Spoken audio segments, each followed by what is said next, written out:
Grianne Ohmsford was 6 years old on the last day of her childhood. She was small for her age and lacked unusual strength of body or extraordinary life experience, and was not therefore particularly well prepared for growing up all at once. She had lived the whole of her life on the eastern fringes of the Rab Plains, a sheltered child in a sheltered home, the eldest of two born to Aradon and Bjornleif Ohmsford, he a scribe and teacher, she a housewife. People came and went from their home as if it were an inn, students of her father, clients drawing on the benefit of his skills, travelers from all over the four lands. But she herself had never been anywhere and was only just beginning to understand how much of the world she knew nothing about, when everything she did know was taken from her. While she was unremarkable in appearance, and there was nothing about her on the surface of things that would suggest she could survive any sort of life-altering trauma, the truth of the matter was that she was strong and able in unexpected ways.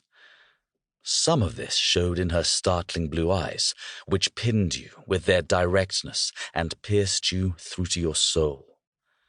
Strangers who made the mistake of staring into them found themselves glancing quickly away. She did not speak to these men and women, or seem to take anything away from her encounters, but she left them with a sense of having given something up anyway. Wandering her home and yard, long dark hair hanging loose, a waif seemingly at a loss for something to do or somewhere to go, or just sitting alone in a corner while the adults talked among themselves, she claimed her own space and kept it inviolate. She was tough-minded as well, a stubborn and intractable child, who once her mind was set on something, refused to let it be changed. For a time her parents could do so by virtue of their relationship and the usual threats and enticements, but eventually they found themselves incapable of influencing her. She seemed to find her identity in making a stand on matters, by holding forth in challenge and accepting whatever came her way as a result. Frequently it was a stern lecture and banishment to her room, but often it was simply denial of something others thought would benefit her. Whatever the case, she did not seem to mind the consequences, and was more apt to be bothered by capitulation to their wishes. But at the core of everything was her heritage, which manifested itself in ways that hadn't been apparent for generations.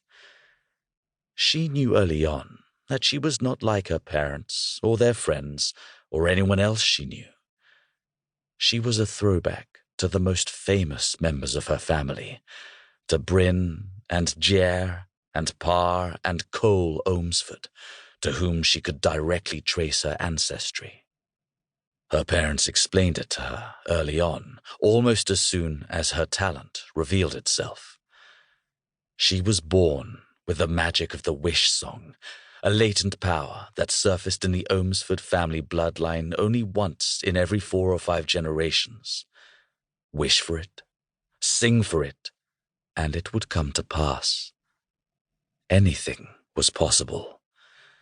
The wish song hadn't been present in an Ohmsford in her parents' lifetimes, and so neither of them had any first-hand experience with how it worked.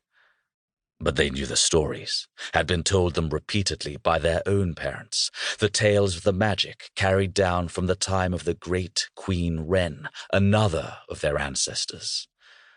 So they knew enough to recognize what it meant when their child could bend the stalks of flowers and turn aside an angry dog simply by singing.